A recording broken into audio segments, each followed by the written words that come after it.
Chapter 2. Dinner completed, we trooped into the high balconied hall for coffee, tobacco, and liqueurs. A radio, artfully disguised as a medieval Flemish console, squawked jazz with a sputtering obligato of static, and some of the guests danced while the rest gathered at the rim of the pool of firelight and talked in muted voices. Somehow the great stone house seemed to discourage frivolity by the sheer weight of its antiquity. "Trowbridge, my friend," de Granada whispered almost fiercely in my ear as he plucked me by the sleeve. "Mademoiselle O'Shane awaits our pleasure. Come, let us go to her studio at once before old Mere Ole tells me another of her detestable stories of unvirtuous clergymen." Grinning as I wondered how the little Frenchman's late dinner partner would have enjoyed hearing herself referred to as Mother Goose.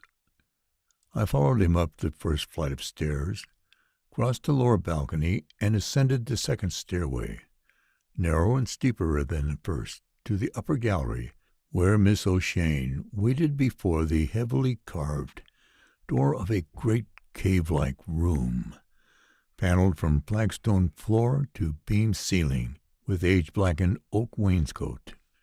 Candles seemed to be the only mode of illumination available in the house, and our hostess had lighted half a dozen tapers, which stood so that their luminance fell directly on an oblong of eggshell Bristol board, anchored to her easel by thumbtacks. "Now, here's what I started to do," she began, indicating the sketch with a long, beautifully manicured forefinger.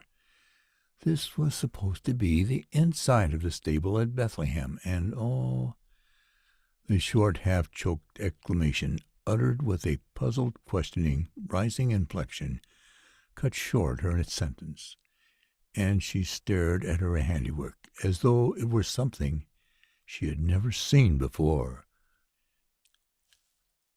Leaning forward, I examined the embryonic picture curiously. As she had said at dinner, the interior, rough and elementary as it was, did not resemble a stable. Crude and rough it undoubtedly was, but with a rudeness unlike that of a barn. Cubic, rough-hewn stones composed the walls, and the vaulting of the concamenated roof was supported by a series of converging arches, with piers based on blocks of oddly carved stone, representing wide naked feet, toes forward, standing on the crowns of hideous gargoylish heads, with half-human, half-reptilian faces, which leered hellishly in mingled torment and rage beneath the pressure.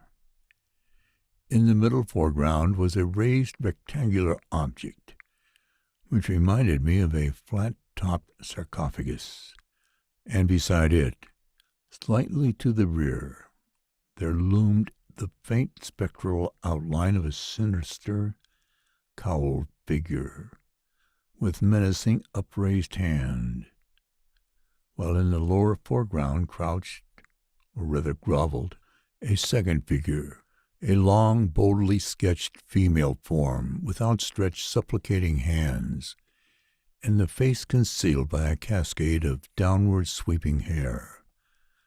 Back of the hooded monkey's form were faint outlines of what had apparently first been meant to represent domestic animals, but I could see where, later, heavier pencil strokes had changed them into human shapes, resembling the cowled and hooded figure.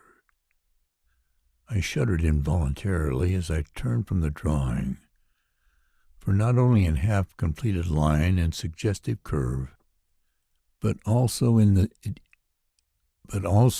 intangible spirit of the thing, was the suggestion of something bestial and unhallowed. Somehow, this thing seemed to suggest something revolting, something pregnant with the disgusting incongruity of a ribald song, bawled in church when the Kyrie should be sung, of the rosewater sprinkled on putrefying offal, De Grandin's slender, dark brown eyebrows elevated till they almost met the shoreline of his sleekly combed fair hair, and the waxed point of his diminutive blond mustache reared upward like a pair of horns as he pursed his thin lips. But he made no verbal comment.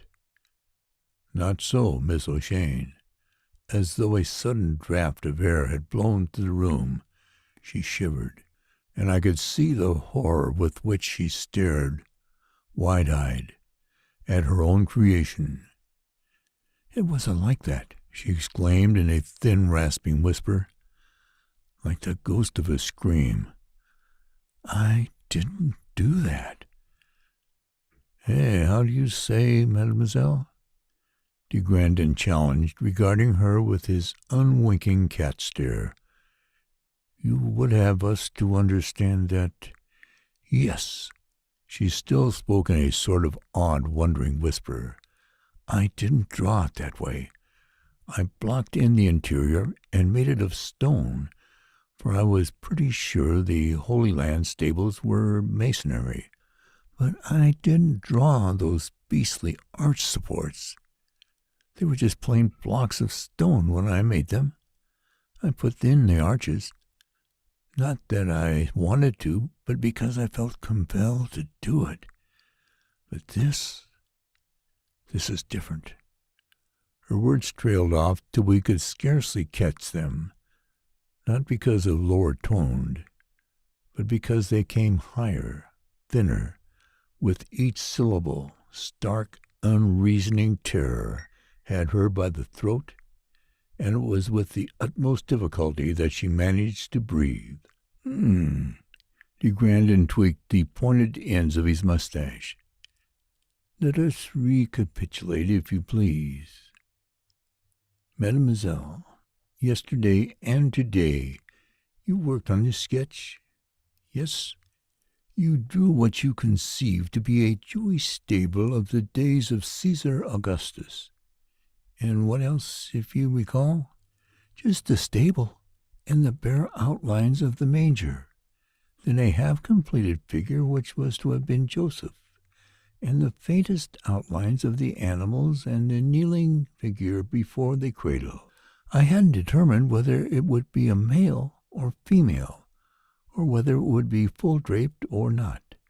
For I wasn't sure whether I'd have the Magi or the shepherds or just some of the village folk adoring the infant, you see. I gave up working about 4 this afternoon, because the light was beginning to fail, and because— "Eh bien, because of what, if you please, mademoiselle?" the Frenchman prompted sharply as the girl dropped her recital. "Because there seemed to be an actual physical opposition to my work, almost as if an invisible hand were gently, insistently forcing my pencil to draw things I hadn't conceived, things I was afraid to draw. Now do you think I'm crazy?" She paused again, breathing audibly through slightly parted lips, and I could see the swelling of her throat as she swallowed convulsively once or twice. Ignoring her question, the little Frenchman regarded her thoughtfully a moment, then examined the drawing once more. "This who was to have been the good Saint Joseph now," he asked softly, "was he robed after this fashion when you limned him?" "No, I'd only roughed out the body. He had no face when I quit working." Mademoiselle, he is still without a face," de Grandin replied. "Yes, but there's a place for his face in the opening of his hood. And if you look closely, you can almost see his features, his eyes especially. I can feel them on me, and they're not good. They're bad, wicked, cruel, like a snake's or a devil. See, he's robed like a monk. I didn't draw him that way." De Grandin took up one of the candelabra and held it close to the picture, scanning the obscene thing with an unhurried, critical stare, then returned to us with a half-impatient shrug. "'Tis, my friend," he remarked. "I fear we make ourselves most wretchedly unhappy over a matter of small moment. Let us join the others."